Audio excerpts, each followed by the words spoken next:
Update کریں گے موسم کی صورتحال سے متعلق۔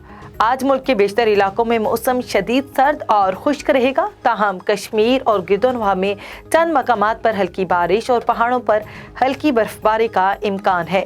خیبر پختونخوا، پنجاب کے میدانی علاقوں اور بالائی سندھ میں رات کے اوقات میں شدید دھند کا امکان۔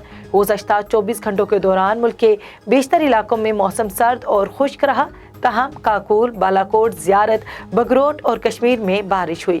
آج کم سے کم درجہ حرارت لے -13، کلام -10، زیارت، قلات -9، گوپس استور -8، پارا چنار، سکردو -7، مالم جبہ -6، کوئٹہ بگروٹ -5، جوب -4، ہنزا -3، پلوامہ، شوپیاں، بارہمولہ، چترال، دروش، دلبندین -2، دیر، اننت ناگ، نوکنڈی، چراٹ، راولاکوٹ اور مری میں -1 ڈگری سینٹی گریڈ ریکارڈ کیا گیا۔